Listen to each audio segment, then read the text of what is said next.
আসসালামু আলাইকুম রহমতুল্লাহ। আপনারা যারা শিল্প মন্ত্রণালয়ে চাকরি করতে চান, দেখুন এখানে অফিস সহায়ক পদে নিয়োগ বিজ্ঞপ্তি প্রকাশ করেছে। মাত্র উচ্চ মাধ্যমিক সার্টিফিকেট থাকলে আপনি কিন্তু অফিস সহায়ক পদে আবেদন করতে পারেন। বন্ধুরা, আমাদের ভিডিওটি আমরা শুরু করতে চাচ্ছি। আসসালামু আলাইকুম রহমতুল্লাহ। এখানে আপনারা দেখতে পাচ্ছেন গণপ্রজাতন্ত্রী বাংলাদেশ সরকার পেমেন্ট শিল্প নকশা ও ট্রেডমার্ক অধিদপ্তর শিল্প মন্ত্রণালয়ে যারা আবেদন করতে চান বা চাকরি নিয়োগ বিজ্ঞপ্তি সরকারি চাকরি করতে চান, তারা কিন্তু এখানে আবেদন করতে পারেন। এখানে দেখুন বিভিন্ন ক্যাটাগরিতে আপনার লোক নিয়োগ বিজ্ঞপ্তি প্রকাশ করেছে। এটা সম্পূর্ণ সরকারি একটি চাকরি দিবে। আপনারা যারা সরকারি চাকরি করতে চান তারা কিন্তু আমাদের আজকের এই নোটিশটি সম্পূর্ণ দেখতে পারেন। তাছাড়াও যারা এখনো বিডি অল জবস নোটিশ চ্যানেলটি সাবস্ক্রাইব করেননি, অবশ্যই চ্যানেলটি সাবস্ক্রাইব করে আমাদের পাশে থাকুন। আমাদের এই চ্যানেলে বাংলাদেশের যে কোনো জব সার্কুলার নিয়োগ বিজ্ঞপ্তি প্রকাশ করা হয়, আপনারা চাইলে আমাদের চ্যানেলের সাথেই থাকতে পারেন। বন্ধুরা, আমরা চলে যাই মূল সার্কুলারে বলা হয়েছে।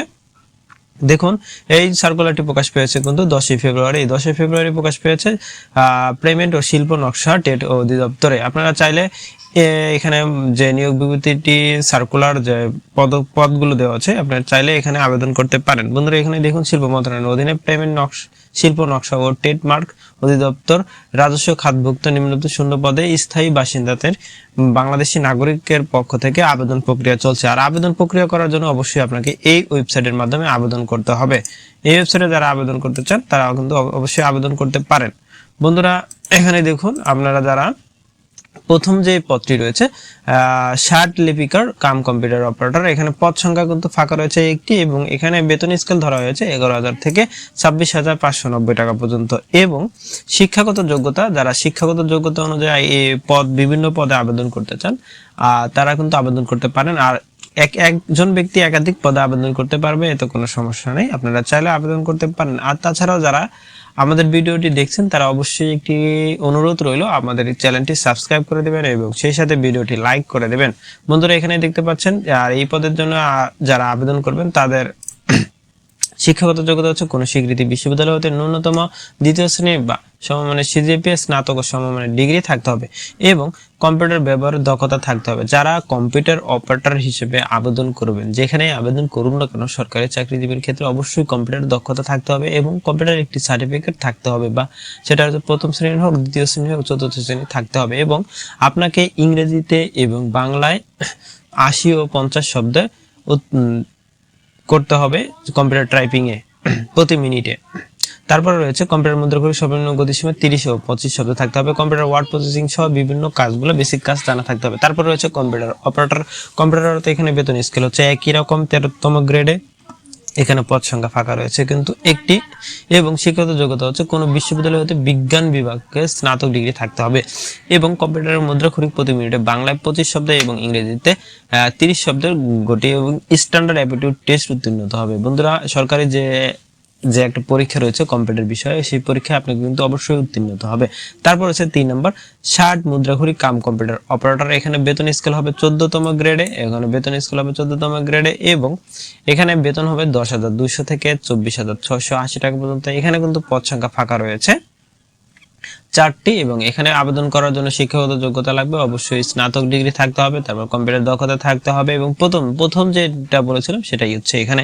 তারপর রয়েছে 4 নাম্বার হচ্ছে কম্পিউটার মুদ্রাক্ষরিক। এখানে বেতন হচ্ছে 16তম গ্রেডে, বেতন স্কেল হচ্ছে 9,300 থেকে 22,490 টাকা পর্যন্ত, এবং এখানে পদ সংখ্যা ফাঁকা রয়েছে কিন্তু 12টি, এবং স্থায়ী 5টি, অস্থায়ী 7টি। এখানে কেন ভিন্নতা দেওয়া হলো, আপনাকে যারা আবেদন করবেন তাদের চাকরি পার্মানেন্ট হলে কিন্তু আপনাকে স্থায়ীভাবে নেওয়া হবে 5 জন, এবং অস্থায়ীভাবে থাকতে পারবেন আপনি কিন্তু এই পদে 7 জন। বন্ধুরা, এটা কোনো টেনশন নাই, আপনারা পরবর্তীতে স্থায়ী হয়ে যাবেন যারা অস্থায়ীভাবে চাকরি করতে পারবেন। তারপর রয়েছে এখানে আবেদন করার জন্য একদম প্রথম শ্রেণীতে যেটা বলেছিলাম এখানে একই শিক্ষাগত যোগ্যতা প্রয়োজন, এবং এখানে কিন্তু কোনো স্বীকৃতি বোর্ড হইতে দ্বিতীয় বিভাগ ও সমমানের সিজিপি উচ্চ মাধ্যমিক সার্টিফিকেট থাকতে হবে, পরীক্ষায় উত্তীর্ণ হতে হবে।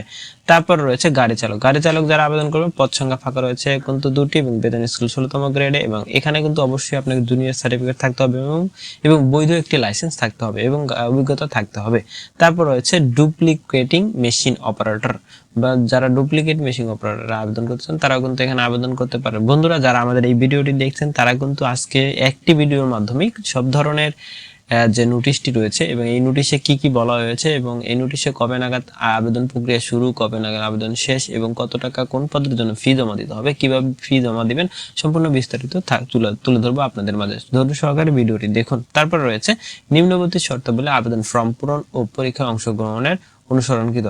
যারা এগুলো আমাদের এই পিডিএফটি আবেদন পিডিএফটি ডাউনলোড করতে চান তারা কিন্তু আমার চাইলে টেলিগ্রাম চ্যানেলে যোগ হতে পারেন। এই পিডিএফটি আমি টেলিগ্রাম চ্যানেলে দিয়ে দেবো। বন্ধুরা এখানে দেখুন যে অফিস সহক 8 নম্বর যে অফিস সহক, এখানে পদ সংখ্যা ফাঁকা রয়েছে কিন্তু টোটাল 8টি এবং স্থায়ী দুটি হচ্ছে 6টি হচ্ছে অস্থায়ী। এখানে মাধ্যমিক সার্টিফিকেট থাকলে কিন্তু এখানে আবেদন করতে পারেন। তারপর হচ্ছে নেশ প্রহরী, এখানে পদ সংখ্যা ফাঁকা রয়েছে 2টি এবং 8ম শ্রেণীর পাশেই কিন্তু এখানে আবেদন করতে পারেন। বন্ধুরা তাহলে এই যে আমাদের যে এই পদগুলোতে আবেদন করার জন্য যে নিয়মগুলো শর্ত পূরণ করতে হবে সেগুলো হচ্ছে আপনাকে অবশ্যই 18 থেকে 32 বছরের মধ্যে হতে হবে।